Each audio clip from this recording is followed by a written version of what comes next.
तर मंडळी तयार आहात का? तुम्ही म्हणाल कशासाठी? हे लोणचं हो 15 ते 20 मिनिटात तयार होते आणि खायला तर जबरदस्त लागते. ना मुरवण्याचं टेन्शन ना काही. पारंपरिक पद्धतीने लोणचं करतो ना त्यापेक्षाही काय भन्नाट लागते चवीला. तुम्ही नक्की ट्राय करा. चला तर आता लवकरात लवकर लोणच्याची रेसिपी पाहण्याकरिता सुरुवात करूया. तर मंडळी ज्या प्रकारे आपण लोणच्यामध्ये जे मसाले आहे मोजमाप करून टाकतो, त्याच प्रकारे लोणच्याचे जे लिंब आहे ते सुद्धा व्यवस्थित घेणे खूप जास्त इम्पॉर्टंट आहे. तर हे जे लिंब आहे जाड सालीची घ्यायची नाही, पातळ सालीचे लिंब या ठिकाणी आपल्याला घ्यायची आहे. नंतर स्वच्छ पाण्याने लिंब धुवून घ्यायची आहे, कापडाने कोरडी पुसून घ्यायची आहे. एकही पाण्याचा थेंब त्यावरती ठेवायचा नाही. आता हे सगळ्या गोष्टी बघितल्यानंतर लिंबू कट कसं करायचं ते सुद्धा बघून घेऊया. तर एका लिंबाच्या टोटल 8 फोडी करायच्या आहे. मी ज्या प्रकारे कट करत आहे त्याच प्रकारे तुम्ही सुद्धा हे जे लिंबू आहे कट करून घ्यायचं. पूर्णपणे कट करून झालं की यामधला जो बिया असते ते सुद्धा काढून घ्यायचे आहे.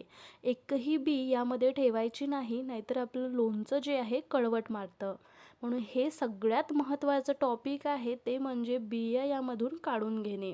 मी ज्या प्रकारे बी काढून घेत आहे त्याच प्रकारे या लिंबाच्या फोडीमधली बी जी आहे काढून घ्यायची आहे. होऊ शकेल ना तेवढ्या बिया काढून घ्यायच्या. सर्व लिंब मी कट करून घेतले आणि त्यामधल्या बियासुद्धा काढून घेतल्या आहे. आणि हे जे फोडी आहे कुकरच्या डब्यात टाकून घेतल्या. ते कशासाठी ते मी पुढं सांगते. आता ना यामध्ये आपण पाऊण वाटी साखर टाकून घेऊया. 7 ते 8 लिंबू होती त्यानुसार पाऊण वाटी साखर व्यवस्थित आहे. नंतर 2 चमचे मीठ टाकलं आहे. काळं मीठ असेल तर ते टाकू शकता, चव खूप मस्त येते.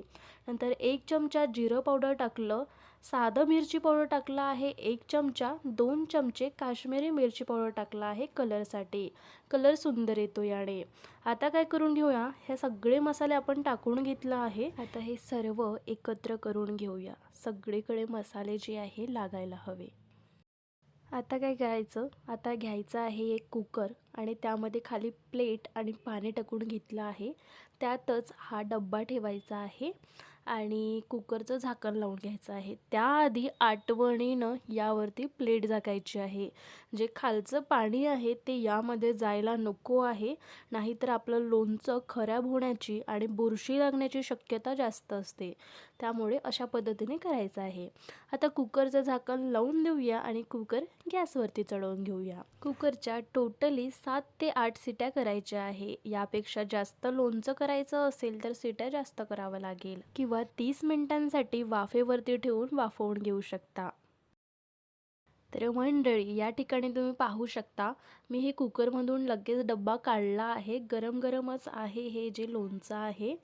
तर या ठिकाणी तुम्ही पाहू शकता जी फोडी आहे मस्त गदगदीत शिजलेल्या आहे आणि मस्त शिजलेले आहे. आता काय करून घेऊ ना, हे जे पाणी दिसत आहे हे साखरेचं पाणी आहे. तर हे जे साखरेचं पाणी आहे, ज्यामध्ये साखरेचं पाणी आपल्याला शिजवायला घ्यायचं आहे त्यातच काढून घ्यायचं. कढईमध्ये मी शिजवणार होते याला, तर कढईमध्ये मी काढून घेतले हे जे पाणी आहे साखरेचं. आणि जर तुम्हाला वाटत असेल साखर किंवा मीठ कमी जास्त झाली असेल तर चाटून बघायचं, काही हरकत नाही आणि थोडं तुम्ही वाढवून घेऊ शकता. आता मस्त गदगदीत 2-3 उकळ्या काढायच्या आहे. 5 ते 10 मिनिटांसाठी हे जो पाक आहे शिजवून घ्यायचा आहे. पाकच म्हणू शकतो आपण, कारण पाकासारखंच याला मस्त असं शिजवून घ्यायचं आहे. तर अगदी 5 ते 10 मिनिटामध्ये हा जो पाक आहे अशा पद्धतीचा होऊन जातो. याचं टेक्स्चर तुम्ही पाहू शकता. अशा पद्धतीचाच पाक आपल्याला ठेवायचा आहे. या ठिकाणी तुम्हाला टेक्स्चर वगैरे समजला ना, पाक कसं ठेवायचं, तर एकदा तुम्ही पाहून घ्या कशा पद्धतीचा पाक ठेवायचा आहे.